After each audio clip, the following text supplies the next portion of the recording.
Halo semuanya, di video kali ini kita akan melanjutkan pembahasan soal OSK tahun 2024, soal nomor 42 sampai 46. Mari kita mulai dari soal nomor 42. Diberikan data energi ikat sebagai berikut.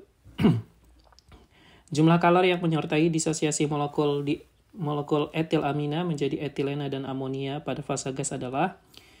Di sini kita menghitung kalor reaksi menggunakan data energi ikatan. Maka tahap pertama yang harus kita lakukan adalah menuliskan persamaan reaksi yang terjadi beserta struktur molekulnya. Etilamina strukturnya adalah seperti berikut. Jadi etilamina itu adalah C2H5NH2. Strukturnya sebagai berikut. Ada metil, kemudian ada metilen, dan ada gugus NH2. Seperti itu. Terdisosiasi menjadi etilena. Etilena itu istilah lain dari etena. Rumusnya C2H4. Jadi strukturnya seperti ini.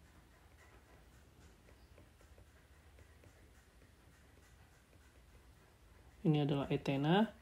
Dan amonia. Amonia adalah NH3. NH. Seperti itu. Untuk menghitung entalpi menggunakan data energi ikatan, kita menggunakan rumus energi ikatan reaktan dikurang energi ikatan produk. Maka delta H reaksi ini sama dengan pada reaktan terdapat 5 energi ikatan CH, karena terdapat 5 buah ikatan CH tunggal. Kemudian terdapat ikatan CC tunggal. Selanjutnya terdapat ikatan CN tunggal. Dan juga terdapat 2 buah ikatan NH tunggal. Sedangkan di produk terdapat 4 energi ikatan CH tunggal, 1 energi ikatan C double bond C, CC rangkap 2, dan 3 energi ikatan NH tunggal. Dari sini kita bisa coret 5 ikatan CH dan 4 ikatan CH di kanan. Ini sisa 1, kemudian 2 ikatan NH di kiri, 3 ikatan NH di kanan sisa 1. Sehingga bisa kita tuliskan seperti ini. Energi ikatan CH ditambah energi ikatan CC tunggal tambah energi ikatan CN tunggal dikurang energi ikatan C double bond C ditambah energi ikatan NH tunggal. Kita masukkan data energi ikatan yang ada di tabel. CH tunggal energinya 413, CC tunggal energinya 346, ikatan CN tunggal 288, kemudian ikatan CC rangkap 2 602, dan energi ikatan NH tunggal 391. Dan kalau kita hitung, maka kita akan mendapatkan hasil sebesar 54 kJ per mol. Dan jawaban yang tepat adalah C. Seperti itu. Mari kita lanjut ke soal nomor 43. Nah, ini berkaitan dengan teori energi ikat.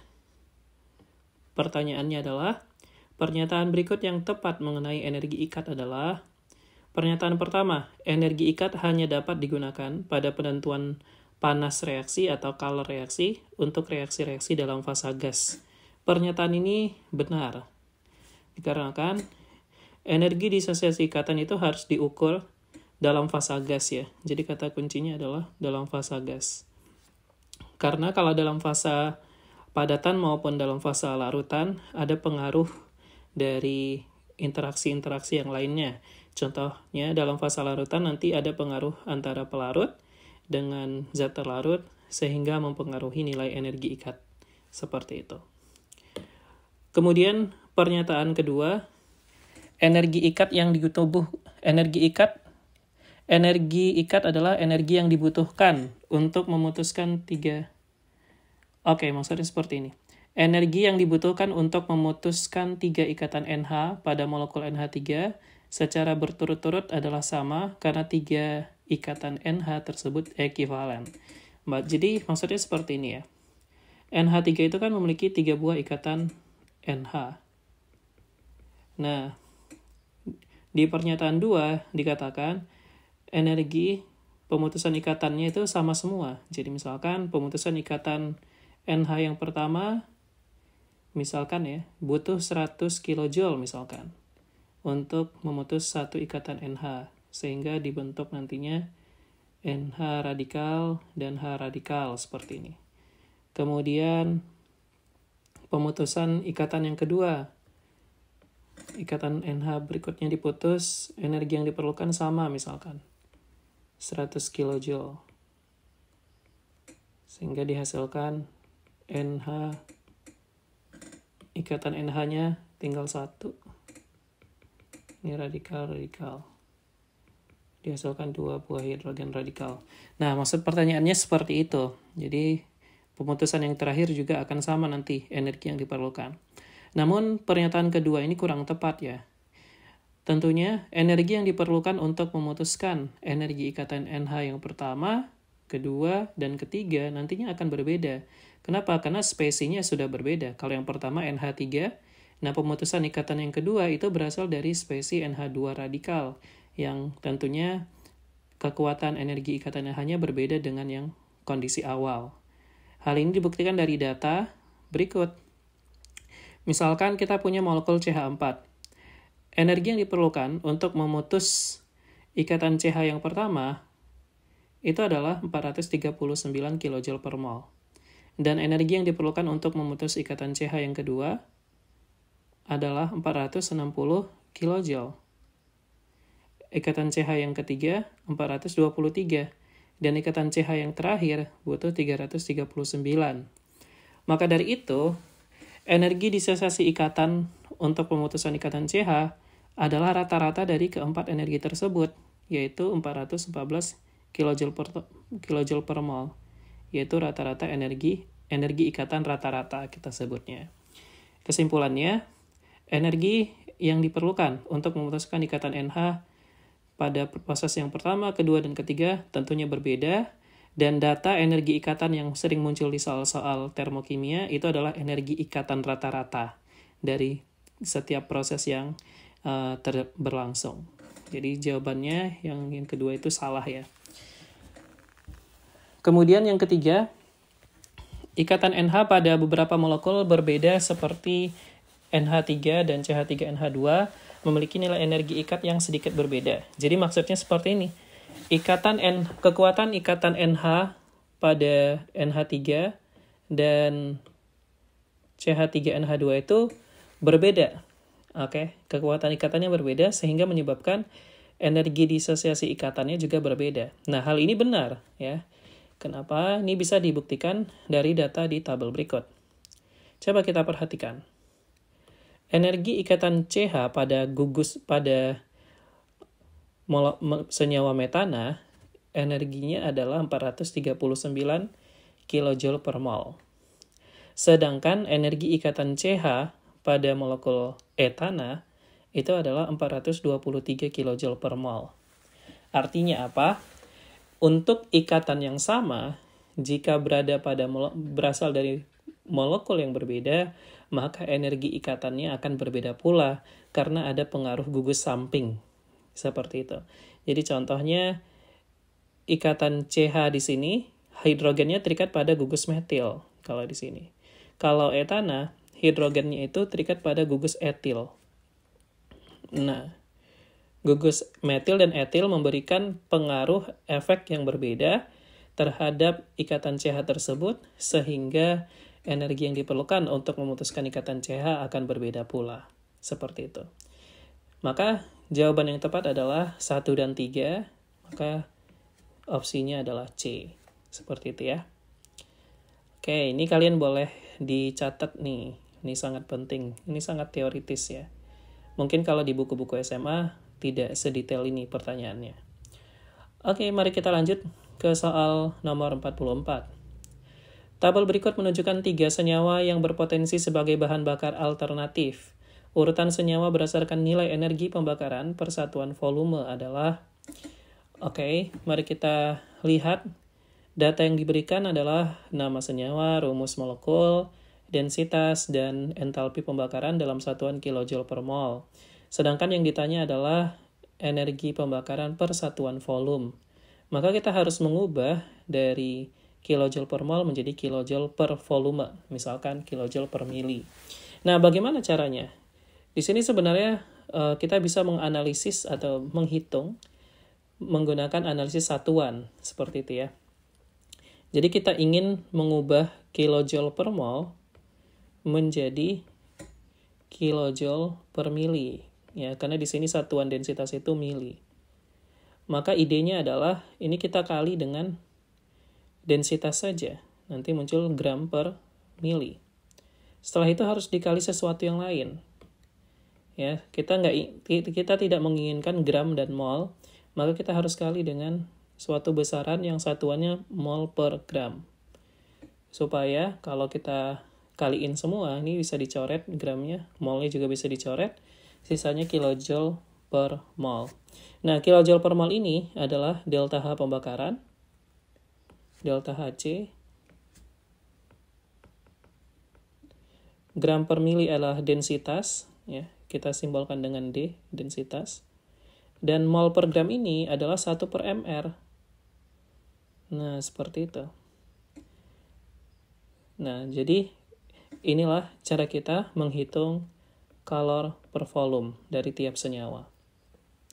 Kalau kita hitung satu per satu, untuk etanol misalkan, untuk etanol, kalor per volumenya sama dengan delta H pembakarannya minus 1367 kilojoule per mol dikali densitasnya 0,789 gram per mili dikali dengan 1 per mr, ya. 1 per mr. Mr etanol itu 46 ya. Kita hitung manual aja dari rumus molekulnya. Satuan mr itu kan gram per mol. Nah, karena 1 per mr, molnya bisa naik ke atas ya. Nah, jadi di sini kita buat 1 mol per 46 gram. Seperti itu. Sehingga ini kita coret. Kita coret seperti itu. Maka kita peroleh hasilnya adalah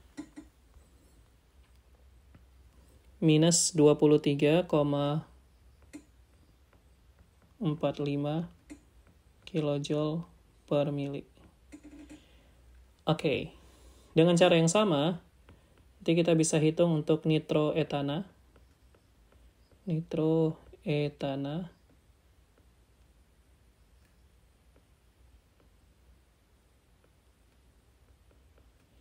Kalor per volumenya sama dengan, ini kita langsung tuliskan angkanya saja ya, analisis satuannya kan sudah.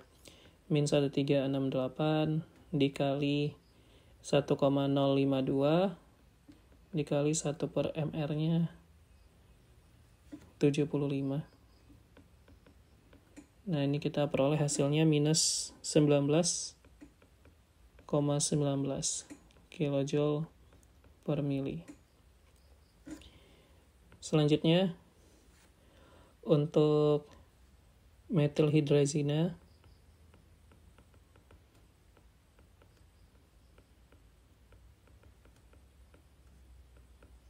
kalor per volumenya sama dengan minus 1307 dikali 0,874 dikali 1 per 46. Kita peroleh hasilnya minus 24,83 kilojoule per mili. Oke, seperti itu. Jadi kalau disuruh mengurutkan nilai energi pembakarannya, nitroetana yang paling kecil ya. Jadi energi pembakaran itu semakin negatif semakin besar ya. Karena tanda negatif di sini menunjukkan pelepasan kalor saja. Jadi nitroetana yang paling kecil, kemudian etanol, dan yang paling besar adalah metilhidrazina. Jawabannya adalah B. Seperti itu. Oke, ini untuk soal nomor 44. Kita lanjutkan ke soal nomor 45. Diberikan data entalpi sebagai berikut. Ada entalpi kisi, ada entalpi pelarutan MgCl2, entalpi hidrasi ion Cl-. Pertanyaannya adalah entalpi hidrasi ion Mg2+ adalah. Nah, ini berkaitan dengan diagram pelarutan garam. Jadi, dalam pelarutan garam, apapun itu garamnya, dilalui 3 proses.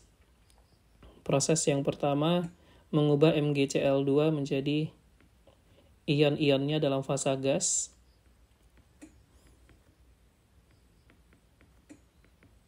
Nah, entalpi yang terlibat pada proses ini adalah entalpi kisi dari MgCl2.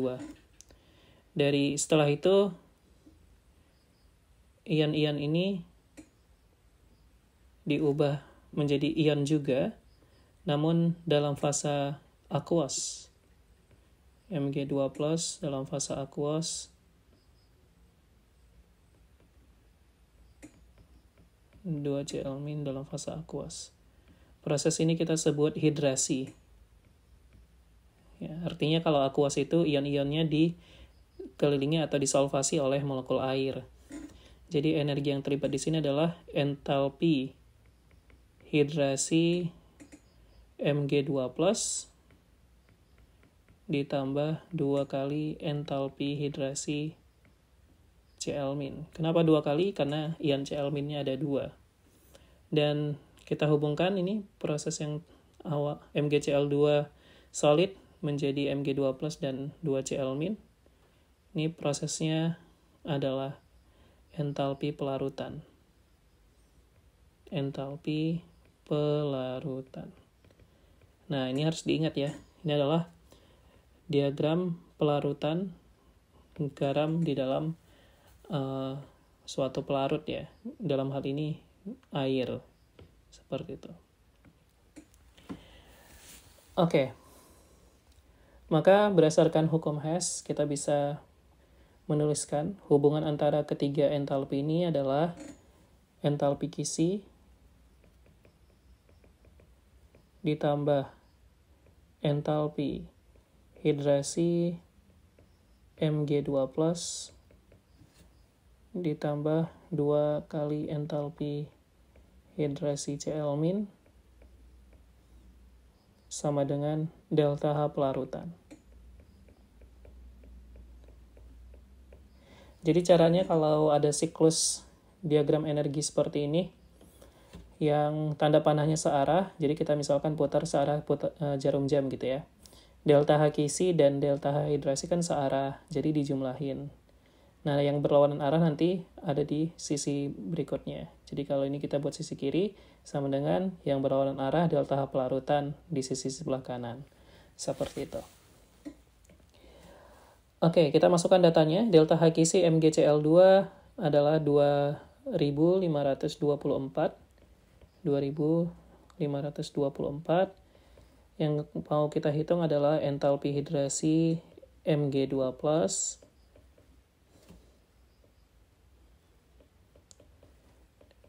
entalpi hidrasi Cl- ya, 2 dikali minus 384 sama dengan entalpi pelarutan MgCl2 adalah minus 150.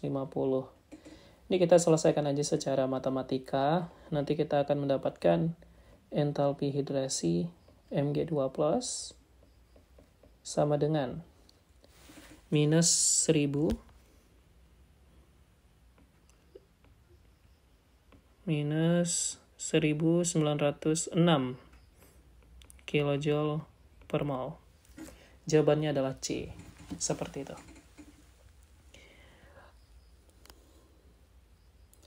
Oke, selanjutnya soal terakhir untuk video ini. Soal nomor 46.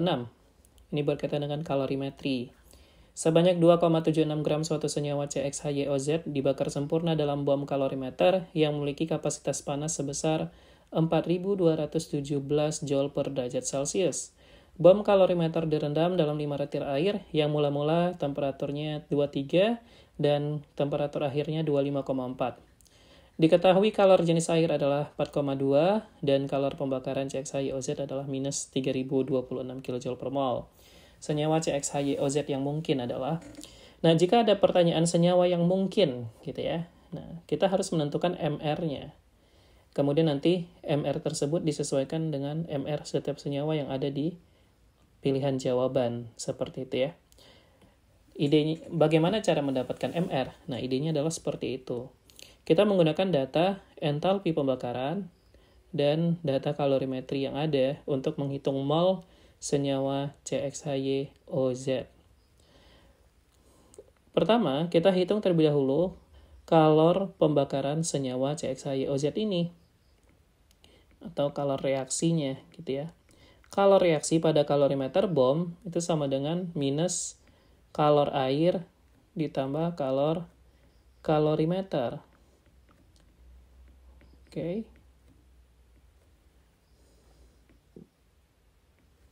Karena pada kalorimeter bom terdapat air dan kalorimeter yang bisa menyerap kalor yang dilepaskan oleh pembakaran CXHYOZ. Seperti itu. Kalor air rumusnya apa? Mc delta T. Kemudian kalor kalorimeter adalah, ini kita buat jangan C ya, S saja. Ms delta T, ini C dikali delta T. S kecil adalah kalor jenis air, dan C besar adalah kapasitas kalorimeter. Jadi massa airnya 5 liter, dengan asumsi massa jenis air 1 gram per mili, maka massa airnya adalah 5.000 gram, gitu ya. Jadi di sini 5.000. Kalor jenis air 4,2. Delta T-nya 2,4 ya. 25,4 kurang 23 ya kan. Kapasitas panas atau kapasitas kalorimeternya adalah 4.217 dikali delta T 2,4. Maka ini kita hitung hasilnya adalah minus 60.520,8 satuannya joule. Kita ubah ke dalam kilojoule menjadi 60,5208 kilojoule per mol. Kilojoule saja ya, belum per mol. Maka untuk menghitung delta H reaksinya, delta H reaksi sama dengan Q reaksi per mol. Q reaksi per mol CXHYOZ. Nah, dari persamaan ini kita bisa hitung mol CXHYOZ-nya. Mol CXHYOZ sama dengan kalor reaksi. Kalor reaksinya adalah minus 60,5208. Dan kalor pembakaran yang ada di soal, delta H reaksinya sudah diberitahu di soal, yaitu minus 3026 kilojoule per mol. Nah, yang di atas kalor reaksi itu satuannya kilojoule. Maka coret-coret kilojoule-nya, molnya naik ke atas gitu ya. Ini sama dengan 0,02 mol. Jadi, dari sini kita mendapatkan mol CXHYOZ yang dibakar adalah sebanyak 0,02 mol. Itu tujuan kita ya, menghitung kalor reaksi, kemudian dibagi dengan delta reaksi, untuk mendapatkan mol CXHYOZ. Kenapa kita harus tahu mol? Supaya kita bisa menghitung MR, karena di sini diberitahu massa dari CXHYOZ yang dibakar, yaitu 2,76 gram. Dari sini kita hitunglah MR-nya. MR CXHYOZ, MR itu adalah massa per mol. Oke. Massanya 2,76, molnya 0,02. Nah, ini hasilnya adalah 138 gram per mol. Kemudian kita cek satu persatu dari opsi A sampai E, senyawa yang MR-nya 138 adalah senyawa E. Seperti itu. Oke, sekian untuk video kali ini. Sampai bertemu di video part terakhir untuk pembahasan soal OSK tahun 2024.